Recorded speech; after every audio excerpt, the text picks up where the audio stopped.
interested in figuring out what does that discretion look like, what's going on. And then in 2020, when the impetus to do the book on it happened, was, of course, COVID came, and there were suddenly COVID lockdowns, and then all of a sudden people were again talking about sheriffs as not enforcing COVID rules. And there was at the time sort of this new rise of right-wing style movements that were really focused on COVID closures, and they were really looking to county sheriffs as the individuals who were going to be the most supportive of their goals. And so I started to see so I thought, oh, this is going to all come back again. At the time, the right-wing sheriff movement, I think it was unclear exactly where they would go. The organization I write about in the book, the Constitutional Sheriffs and Peace Officers Association, there was a little bit of lack of clarity about how active they would be and what direction they would take. And then in 2020, it became clear that they were going to become active again. And so that's when I thought, okay, now it's time to write a book. In other words, and I was following other sheriffs, and so I thought, okay, but I need to write the book now, because if I don't, it's time to do it. It's not an easy decision. Commit yourself to a 6-year project. Yeah, was there something that was really pushing you in that moment that triggered crossing the threshold and got to write this book? I think that I saw that the right-wing sheriff movement was not only coming back, but it was taking on new forms. So one of the things, and as I worked on the book, of course, a lot of stuff I changed my mind about, and of course, my mind changed about things, and I started thinking about different things. But what I saw at the time I started really working on the book in earnest was that not only was there a sort of far-right sheriff movement that was rising, it was also changing. And so we had new characters entering who were interested in, I thought, were very interested in propagating this idea of far-right sheriffs as kind of new media stars. So one of the sheriffs I focus on in the book, an Arizona sheriff named Mark Lamb, was at the time becoming very popular as a TV star, as a social media star. He had formed his own organization and was producing a lot of media and videos. And so I realized that this was something that was continuing to happen. And a lot of it, again, is just trends in politics, polarization. I could see that a lot of these sheriffs were becoming more popular. When one of the things to think about, or one of the things that struck me as I thought about it, was that around 80% of counties in 2020 voted for Donald Trump. So that's not 80% of people, but 80% of counties. And sheriffs are, of course, elected by county, whether their county has 200 people or 2 million people. And so that at a time looks like then a lot of sheriffs who are highly motivated by politics. And as other things were changing with law enforcement too, is one of the things I point out in the book was that we saw, for example, in 2020, and to some extent in 2016, that Donald Trump was the first Republican president that was supported by a lot of law enforcement. So sheriffs who were not previously involved in presidential politics, but also a lot of police unions had supported Donald Trump. And I think we see that now in 2024 again, that historically unionized groups had not supported Republican candidates because of their lack of union support, but all these groups were. Deputy unions in places where they have deputy unions, and sheriffs and police. And so there was an immense polarization, but also this real politicization of local law enforcement, especially local sheriffs, because they're already elected. Right. Previously, while most elected sheriffs ran as Democrat or Republican, it didn't necessarily mean that much on the local level. They had not, the parties, they call it, political scientists call it alignment of parties, but the parties had not really aligned on a local level. So you still have places in this deep South where local officials were running as Democrats, right, and getting elected as Democrats. It was not necessarily seen as linked to national politics. But that started to change a lot, especially 2016 and 2020. Yeah, I never thought about the sheriffs. I didn't know how to spell sheriff until I read this book. How many of you struggle with how to spell sheriff? My whole life, that's like a word that's escaped me. I never imagined like sheriffs to be a surrogate marker for like this current contemporary evolution of where we are in our society. And it's such a poignant and potent indicator of where our cultural trajectory is heading, which I never like put those two things together. Yeah, I think it makes a lot of sense because, you know, people have been talking more about like rural communities and urban communities, right? Like the divide, like a growing divide between rural and urban areas. And I do think that sheriffs kind of do serve as proxies for that, because in most rural places, they have more power. They're better known. Like someone did a survey in, I think it was rural North Carolina counties, and like people could more readily identify their sheriff than their senator. So like, and it was true in the places I went to in the book, like I could understand that like the local elected sheriff as a local official certainly had a lot more of a physical, like they were there and so, and well known in the community, whereas your senator, even like your state representative was not someone you saw very much. What they did feels very far away. It's kind of hard to, you know, it's like hard to wrap your mind around like what people are doing, even in state capitals. So the sheriff kind of becomes like your local political figure. Here, yeah. 80% of North Carolina is rural. So that lines up perfectly. And now you live in the state of North Carolina, where Andy Griffith was born. What I really enjoyed the way you spoke about, and this book is like more than just about sheriffs. It's about, it is really about like where our politics, our culture are heading right now. And when you think about the mythical aspects of Andy Griffith, like the truth of what that means, how you reflect that back on what sheriffs mean in these rural communities. Yeah. I'd love to hear you talk about what that meant to you. Because you went to a lot of communities. I did. I tried to go to like some rural places, which definitely is like more, you know, more of a difficult, a lot of more driving like across rural areas. You put yourself in some dangerous situations. You know, I say that like frequently that I didn't feel in physical danger. Like honestly, the most physical danger I felt was probably getting COVID, like before there was a effective vaccine, and when COVID was really dangerous, like that was probably the most physical danger I felt, because a lot of the people were not vaccinated because that was immensely unpopular. But I would say I felt very uncomfortable in some places, right? Like very, you know, uncomfortable with a lot of people with a lot of firearms. I was uncomfortable. I mean, honestly, I was so uncomfortable with things people said. Like I was uncomfortable with their rhetoric. I was uncomfortable with, you know, kind of anti-immigration animus. So that I think was more, more difficult for me. I mean, in person, people tend to be very different than they are online. And so I found, honestly, generally in person, people were not going to be openly mean to my face. Which is a benefit. Like, I mean, the other thing I'm reporting in rural areas, which you probably know, is like when you show up, it means a lot to people because they don't often get journalists from out of town showing up. So like, I will say that. And they knew who you were. Usually, I mean, you know, sometimes I went to certain rallies and might not identify myself, but I don't think that they didn't think I was from somewhere. I didn't think that they didn't think I was from somewhere else. And if I was interviewing someone for the journalism purposes, I would say who I was, and then I was writing a book about sheriffs, and that I was talking to people about sheriffs. And that's a sort of easier introduction than others. Like I'm here writing about sheriffs and what people think about their sheriffs. So I'd say, just go tell me what you think about your sheriff, or, you know, it's an easier introduction. That's the benefit to doing a book.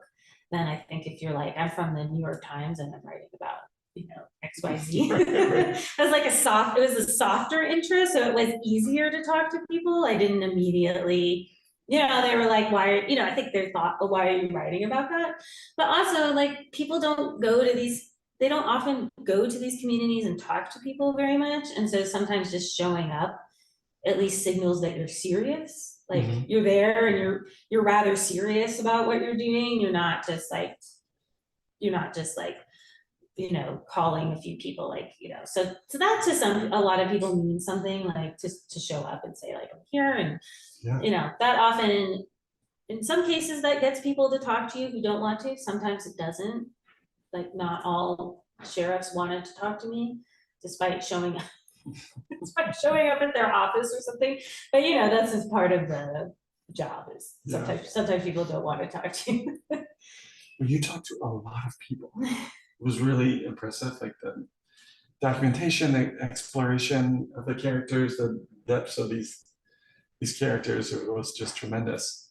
But I did want to go back to Andy Griffith. Oh yeah, the Andy Griffith question and the idea of like the mythical sheriff and the implications of, or the consequences really. Yeah, I mean, I was really interested in the fact, you know, sheriffs themselves talk a lot about how they're the oldest form of law enforcement, and they're very proud of that. They're proud of the tradition they have. They're proud of the fact that they come from an Anglo-Saxon tradition. You know, they'll date themselves back to the Magna Carta, and you know, people like know what sheriffs are, and that's something they're really proud of. Like they're proud of this importance they have.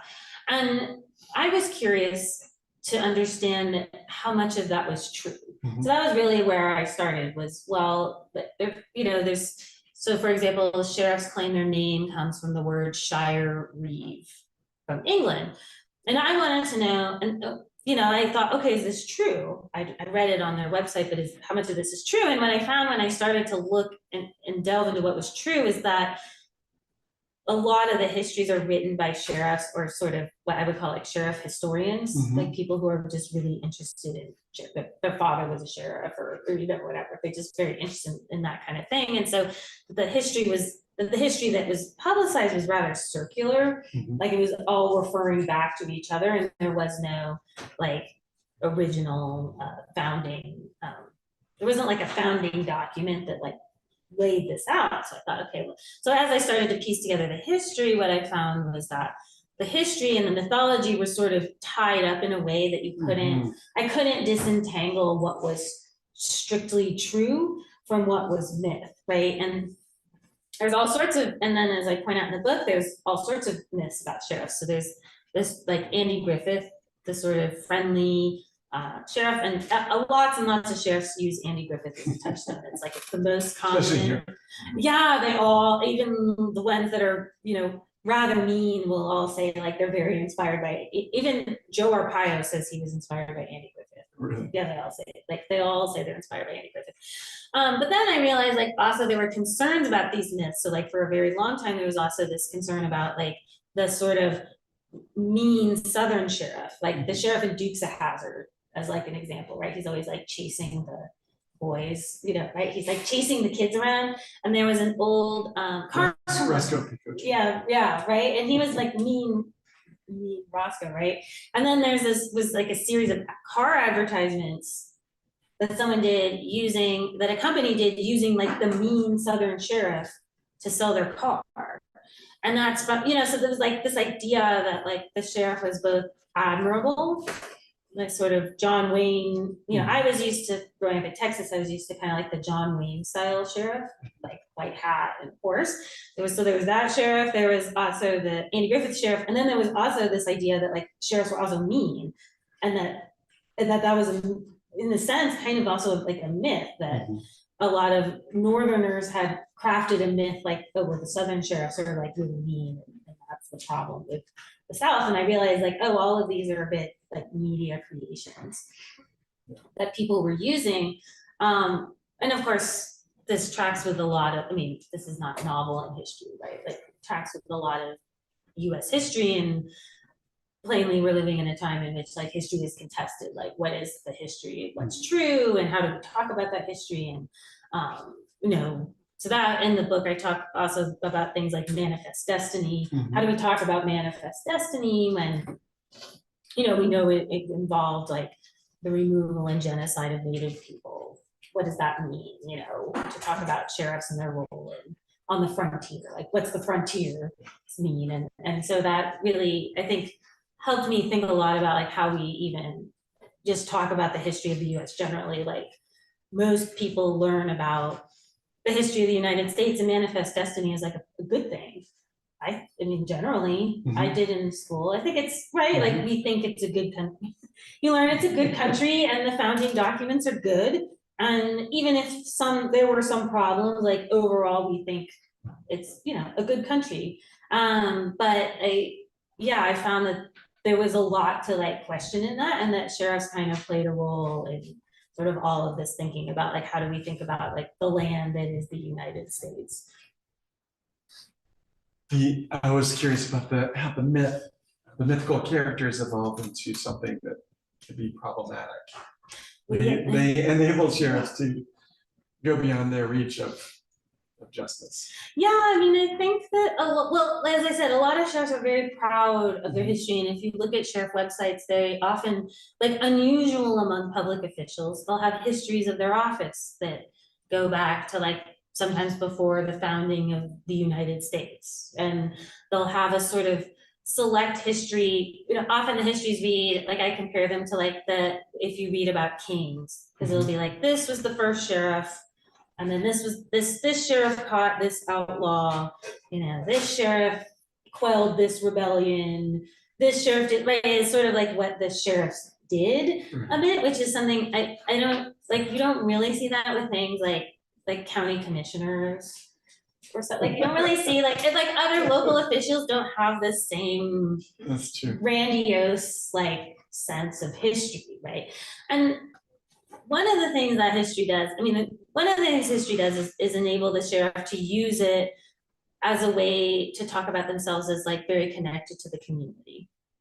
Right, so sheriffs will say, well, our historical tradition is like, it's Andy Griffith, I'm connected to the community. Don't you like Andy Griffith? And wish your law enforcement was like Andy Griffith. And, you know, and so as I talk about what I call the far right sheriff movement, which I can sort of disambiguate what that is, but like, as I talk about the far right sheriff movement, one of the things that was interesting and important to me was that movement is very much intertwined with the history of the sheriff as like a very important local official, as storied as in history, as dating back to the Magna Carta, as having like a magnificent, you know, sort of background. Like some sheriffs will say, oh, they're like a knight defending their kingdom, and how that enables them to cast what are essentially sort of far right ideas about, you know, in essence, that are very racist, that are anti-immigrant, that are not, you know, very pro Second Amendment, you know, these like, you know, kind of pro incarceration, that these ideas sort of enable them to cast what they're doing as like representing the real Americans, at the heart of America, and, you know, what it means to be American, which also like, you know, by necessity excludes and cuts off a lot of the harms that sheriffs have done historically and continue to do today. It's kind of interesting because it intersects with this sort of the story of mass incarceration in an interesting way, because some sheriffs want to set themselves up as separate from this. I think what we think of as the mass, they call, you know, city police like code enforcers, like this mass incarceration apparatus, the SWAT teams, the militarization of law enforcement. And so they want to cast themselves as separate from that. But then it was interesting because when you look at it on the ground and in reality, like they are both. So like it's sort of like this, like how are you both Andy Griffith, but you're also like training your SWAT team to evict people. I mean, it's sort of this, like, you can understand why you can understand why the Andy Griffith model is appealing to people, but then you realize that just like the community doctor would be appealing. Yeah, the community doctor is appealing, but then you realize it's also like that the mass incarceration apparatus is so large that, like, you know, people talk about like small communities have these sort of like armored vehicles, and they have, you know, assault they have SWAT teams and they have drones, like they have all this technological apparatus, even as they might also cast themselves as sort of like the friendly sheriff because they wear, because they might dress different and they can sort of, the thing about sheriffs too is they can sort of dress however they want. So they can kind of do whatever they want. They can kind of do whatever. One of them is they dress however they want. They can wear uniforms or not. They can put stars or no stars. They can put, they medals or markers or no medal. They could sort of just do however they wish. Yeah. I feel like I'm stealing all the questions. If y'all have questions too, as we go, this is a nice intimate group. I'm sorry? Did you go to Mount Airy where Andy Griffith is from? I have not been to Mount Airy where Andy Griffith is from, but maybe I should now that I live in North. Oh, you need to make that pilgrimage. Yeah. The original Andy Griffith. The original. It was always entertaining me that every single sheriff is like Andy Griffith. I was like, really, Andy Griffith? Like, I mean, many of the sheriffs, like their frame of references are, it's like they also just have a very like conservative frame of reference, but I was just a bit like, oh, okay, well, it doesn't seem like what you're doing is like that, but explain. You want to be like, explain to me how what you're doing, because they see themselves as approachable. Like folks are going to come talk to me about stuff. It's just interesting, like an interesting contradiction. And of course, in communities, there are a lot of people that don't want to go talk to their sheriff, like immigrants or people of color. Oh, she has a question. Yeah, so this is from our virtual audience. Ernie Berganza wants to know, do constitutional sheriffs openly identify themselves as such for the most part? Or is that something that is not generally discussed in public? I will, so this is a good opportunity. What I'll do for you guys is I'll define it, and then that will help answer that question. Because it's a fair question. So in the book, I refer a lot to the far right sheriff's movement, which is what I generally use to refer to what's called the constitutional sheriff movement, which has been in the news. I think a lot more people are a lot more familiar with the term. The constitutional sheriff movement, that is what they call themselves. So they have termed themselves the constitutional sheriff movement. There's no sheriff in the US Constitution, to be totally clear. It's not related to the US Constitution. State constitutions do have sheriffs in them as elected officials, but they have all elected officials in them. So it's just like a list of elected officials. They call themselves constitutional sheriffs because they believe they are the ultimate arbiters and enforcers of constitutional values. And that by that they mean, in essence, the Constitution and the Bill of Rights are the first 10 amendments. It's not the 19th Amendment that gave women the right to vote, or the 14th Amendment, but only the first 10. So hence their focus on guns and religion and free speech. Constitutional sheriff movement became more popular when a figure who is in the book called Richard Mack founded the Constitutional Sheriff and Peace Officer Association. He founded it around 2011, which is about the same time that Stuart Rhodes founded the Oath Keepers. They were friends. It's about the same time a lot of other militias started to start. And this was, of course, shortly after Barack Obama was elected president. So a lot of this was in response to the first Black president and alongside the rise of the Tea Party in the United States. Now, today, some sheriffs do call themselves constitutional sheriffs, but they mean sometimes different things. So sometimes sheriffs will say like, well, all sheriffs are constitutional because obviously I enforce the Constitution, which is like, yes, every public official enforces the Constitution. Sometimes they'll say it and sort of brush it off as like, well, obviously we all do. Some mean it in the way in which the hardcore far right sheriffs mean it, by which they mean like, I am specifically identifying myself as like the ultimate decider of the laws in my county. That usually comes up in terms of things like enforcing firearm gun restrictions, especially red flag laws, how they talk about immigration. So there's like certain specific things that constitutional sheriffs nominally do or don't support. Public land is a big one. So constitutional sheriffs, one of their official statements of belief is that they don't believe in any gun restrictions and they don't believe in any federal ownership of lands. There's a bunch of federal land actually in North Carolina. There's a segment of federal land in North Carolina. There's quite a bit of land, especially in the West, that is owned and managed by the federal government, and actually quite a bit in Western North Carolina, that's owned and managed by the federal government, which is something they don't like. Relates to various other sort of Western movements. So some will call themselves constitutional sheriffs. Some refrain from the phrase.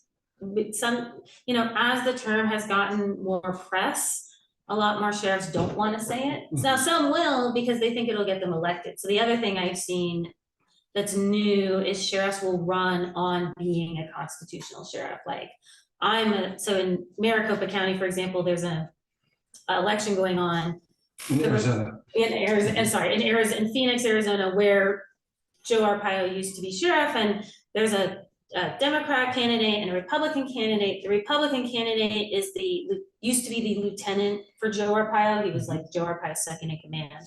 And he is running saying, like, I am a constitutional sheriff, like I will be a constitutional sheriff.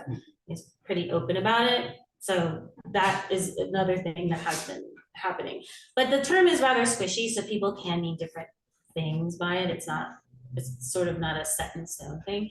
To give people an idea of size, which is fair, I would say that there's about 10% of sheriffs in the country identify as constitutional sheriffs.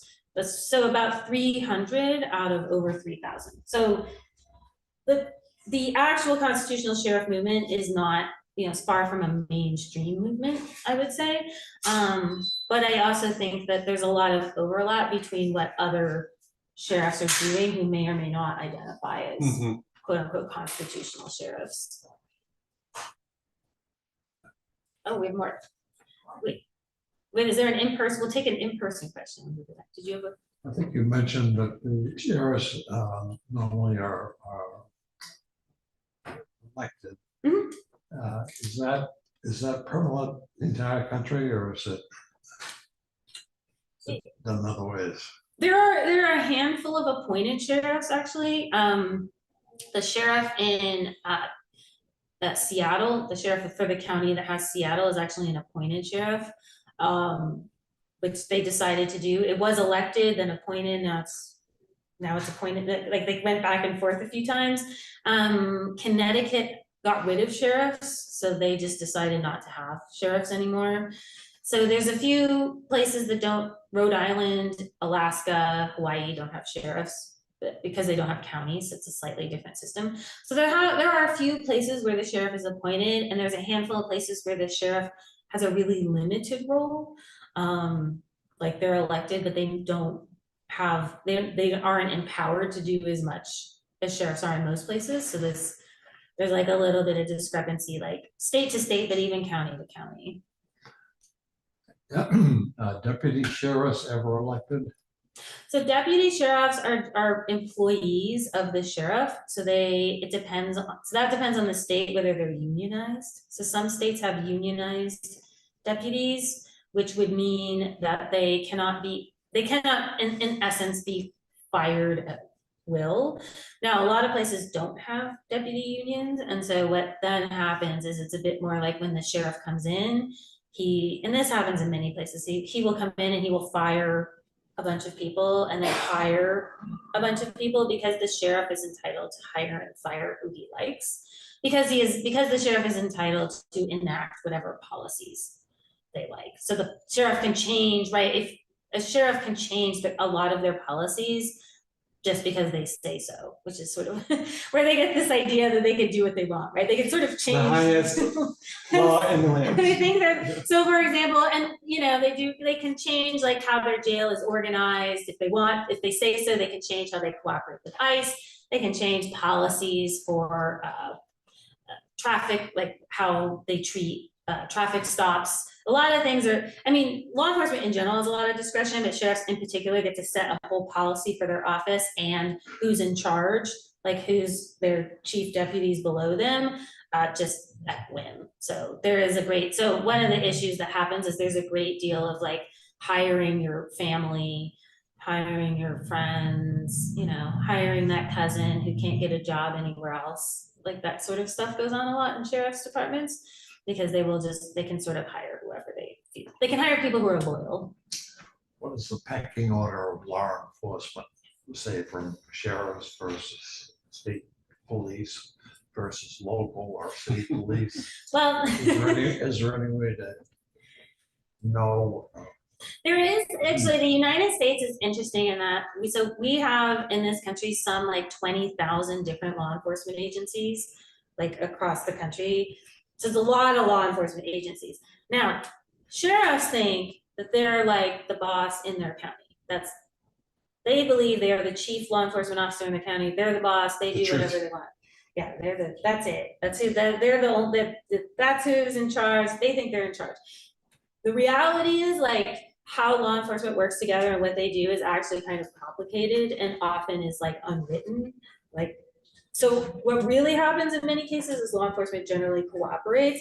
However, because sheriffs believe that they are in charge in their counties, that does create a lot of issues in terms of if state law enforcement, let's say state law enforcement come to a county, or the FBI, or particularly the ATF, agencies that like sheriffs, especially constitutional sheriffs, do not like. They will, for example, they will say like, well, I won't let the ATF come into my county. Like, I'll block the F. There was one story, like, some of these stories are sort of hard to verify. Like, there was a story a sheriff said where he blocked the Secret Service from coming into his county to investigate like a potential threat against President Joe Biden.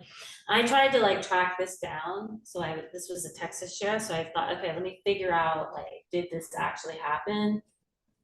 It does not, I could not verify that the sheriff actually told the Secret Service. Like, the sheriff went on TV and claimed, I told the Secret Service to get out of town. I thought, did he really? And so I called the Secret Service, I filed a bunch of records requests, I filed all these, tried to figure out like what happened. It does not really seem like the sheriff actually said this. Like, I don't even know that he was in the office that day. It seems like a deputy, like the Secret Service called and was like, we're gonna check out this guy. And they, I don't know, like, this from the Secret Service's point of view, they were like, we don't recall anything like that happening. So it's kind of hard to like verify. Now, there are like high profile standoffs where sheriffs tell the ATF to go away, or, other examples of high profile sheriffs, like Joe Arpaio famously would claim he had jurisdiction everywhere. So he would just go into cities that had city police and do whatever he wanted. Like, if he felt like the city police weren't enforcing the law, he would just show up and do it. So that's also something that happens if, so like, for example, here we have our Asheville police, city police. So normally they would do the policing in the city, but in theory, if the county sheriff wanted to do it, we will stop them. We have a long history of sheriffs making bad decisions. But they sort of not much, it's like not clear. So that's the concern. It's not actually totally clear, which sheriffs capitalize upon and sort of claim that they can do what they want. So the responsibilities of each of these different departments, it's not outlined anywhere in the statutes of the city or. There's no like there's no strict pecking order. I mean, general tenets of federalism would say the federal government is in charge. But there's some states that don't think that. So it's very similar concern with like states' rights, right? Like, what's the issue? Like, how much do states get to decide? How much does the federal government get to decide? Mm-hmm. One would say the federal government decides, but like in particular in times where these seem to be breaking, some of this seems to be breaking down. It's not always clear, but it's been an issue for like a long time. How are those tensions and how are they resolved? Well, I think you need to read the book. Yeah, sometimes there's so much in this book that describes the nuances of all. Sometimes they're resolved. Sometimes not. Sometimes. My answer is sometimes they're resolved and sometimes they're not resolved. I mean, take, for example, desegregation of schools, right? A lot of states said they were not going to desegregate schools no matter what the Supreme Court said.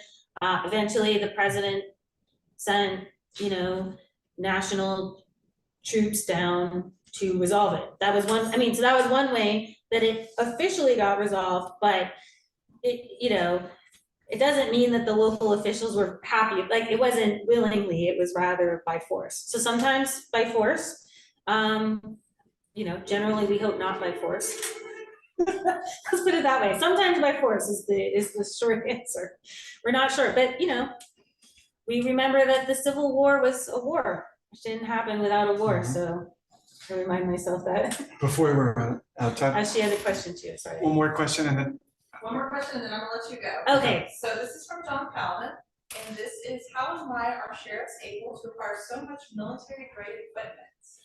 that's a good question. So sheriffs are, like all law enforcement, are beneficiaries of a lot of programs. There's a handful of ways that sheriffs get their money to purchase some of this equipment. So one program is a federal program called the 1033 program. This is a program where all kinds of law enforcement, including county sheriffs, can purchase, in essence, like extra military equipment. This is where they get a lot of the Bearcats and the armored cars. You can purchase it sort of like old, it's not usually old, it's just like we made too many, or we discontinued this line of armored cars, so you can purchase it at cost. So that's where a lot of those Bearcats and stuff come from. There are also various programs that the federal government has that give sheriff's offices money to purchase equipment. So there's one program that's specifically intended to purchase equipment for border enforcement. It's called Operation Stone Garden. It's a program run through the Department of Homeland Services that you can apply and you can get money to purchase either equipment, overtime, helicopters. It's like a lot of helicopters and guns. Now, there are also other ways sheriffs purchase equipment. So one way that I found was a little interesting is actually through donation. So sheriff's offices can also take private donations from individuals and purchase equipment with that. You think that sounds nut? Yeah, there's a Arizona sheriff who gets equipment from one of the Buffett sons, who does not like, and he gives money. He basically just buys like helicopters and military-ish equipment for a sheriff's office. He kind of like wants to be, like they made him like a deputy sheriff in exchange for like purchasing all this like equipment for the office. So that happens too. Like there's this long history of individuals giving money to sheriff's offices in exchange for some sort of like deputy badge or volunteer badge or something like that. So that goes on. And finally, the other way sheriffs can afford a lot of equipment is through asset seizure.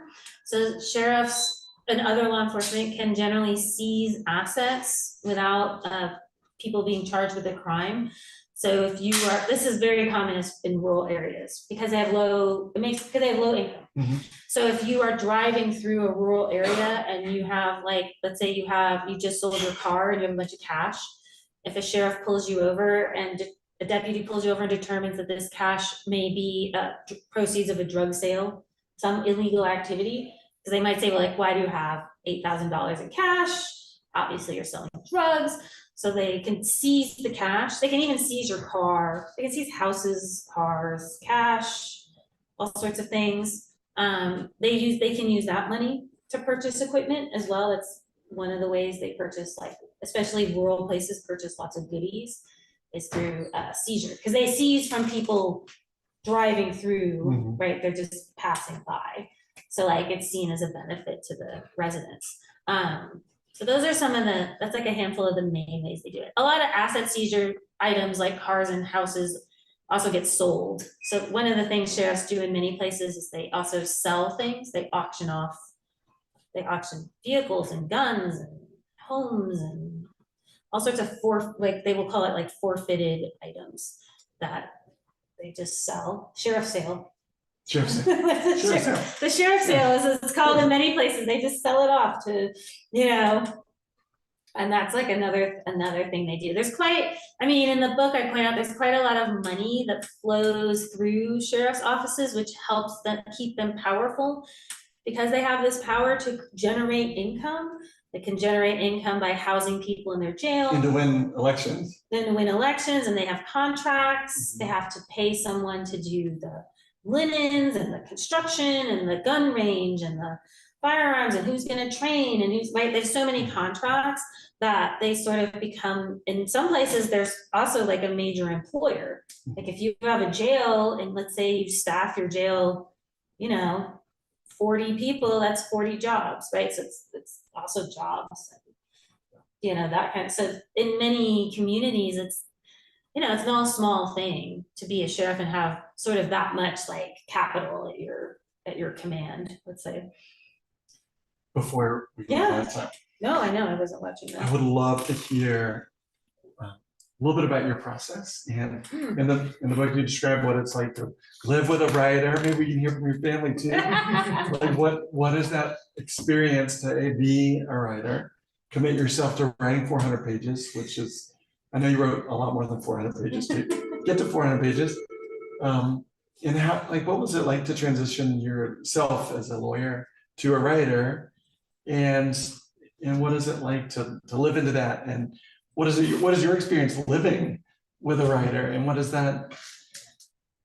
Because I can tell you all kinds of things about my kids living with. I was gonna say, Lizzie will say I ignore her for large periods of time. I would say, I think you have to be a little obsessed. Well, You have to be a little obsessed. it's a lot of sitting on like one spot. There's a lot of sitting in one spot when you're a writer. 10,000 hours. It's like, I mean, I think I do, well, I was thinking of the transitioning from lawyer to writer. So I was gonna tell a story to like make people feel better about being a writer. So the first project I did that was like so I took a very early on, I took a job writing a short article, very short article. And I got this assignment and I like totally bombed it. It did so bad, like so bad. It was so embarrassing. Like I just, like they had to hire a different writer and I just like slinked away in embarrassment.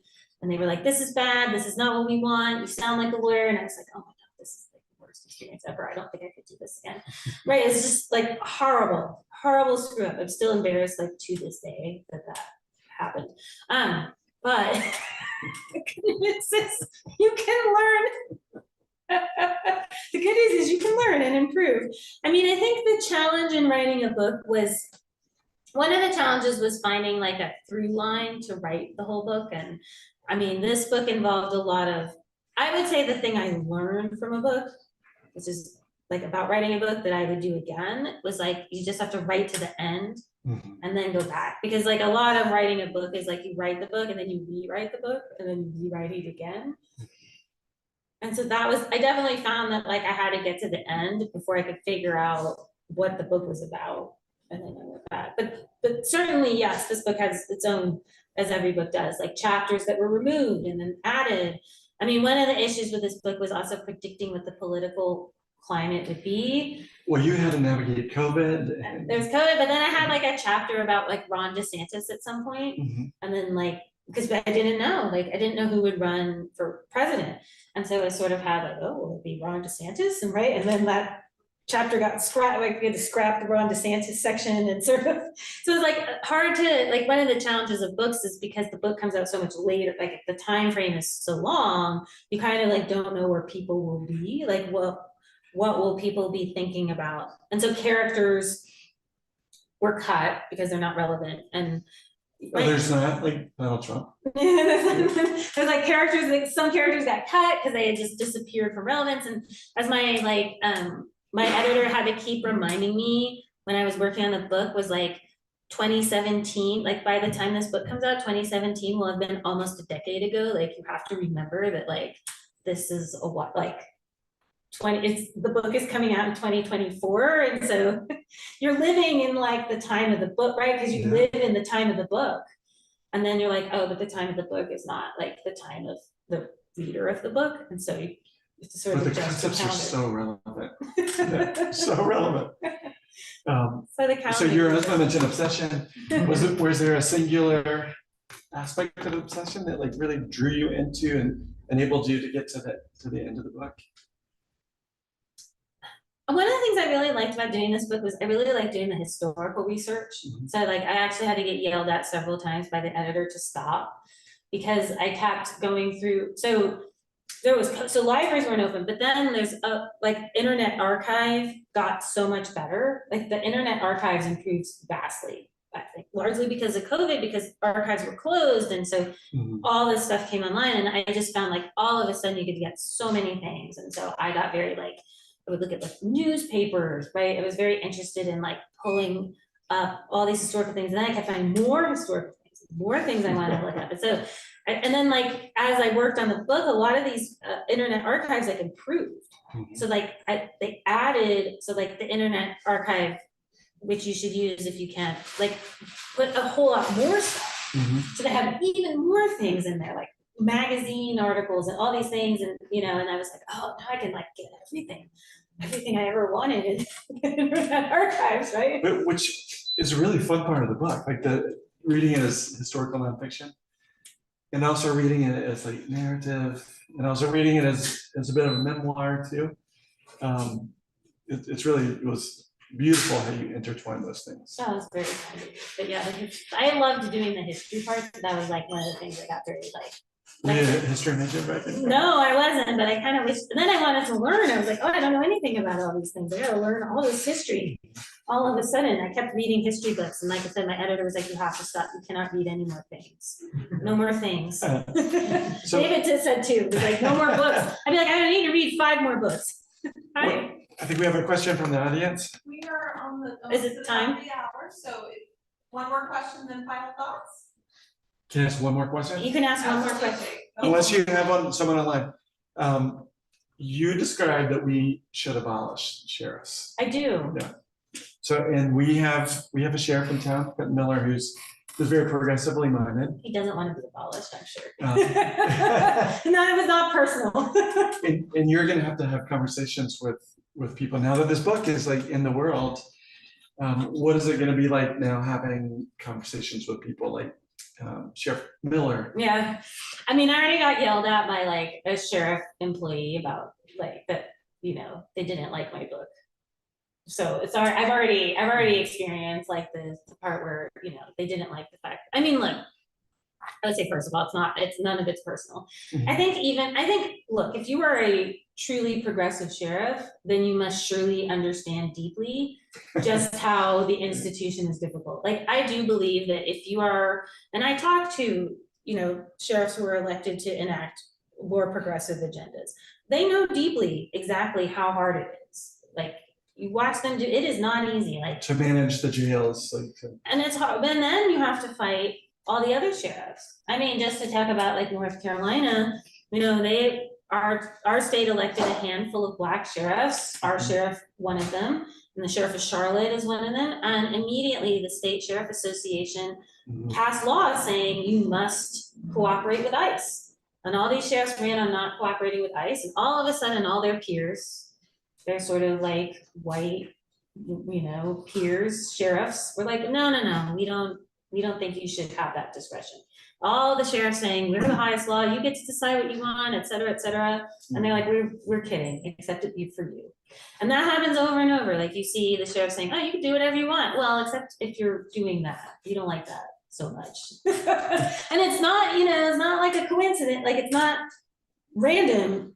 It's absolutely, if you like, so I'm sure like a progressive minded sheriff understands well that like he goes to those state associations and those other sheriffs are like, I don't, they're like, we don't like it. And they're trying to make a law. They think, it will probably get vetoed, but they would really like to pass it. And I think it's, the backlash, the pushback to any like, smallest mote of progress in the criminal legal system is a mess. No different with sheriffs who are trying to be progressive. we didn't even get to the progress part. The progress part, Yeah. the smallest amount of progress. Because there is opportunity for progress in states like Connecticut, like that could be a good example. I mean, I am mostly in favor, like I'm in favor of abolishing it. The thing I would say before abolishing it is that one of the reasons why sheriffs are so powerful is because they have such a kind of disjointed combined role. Mhm. Like, you shouldn't be a jailer and a police. And so one of my initial steps is like, well, we shouldn't have the largest mental health hospital should not be run by an elected law enforcement official who doesn't have any medical training. Which is true in LA, Chicago, and New York. Right, they should not, maybe we should not do that. That's my first thought, is like, let's, there's no reason why jails have to be run by law enforcement. They could be run differently. So that's like the place where I would say, well, let's start to pull this role apart and decide what is policing and what's not policing, so we can like assess, the opportunities for less police involved in certain things. Yeah. Any final words to the audience about why they should read your book that just came out this Tuesday? Mostly, I just really appreciate people listening. Thank you guys. Thank you for listening, and yes, thank you all. I'm very appreciative of everyone. Buy a copy. Especially from Malaprops. Your friendly neighborhood bookstore. The friendliest neighborhood bookstore. Thank you guys for coming. I really appreciate it.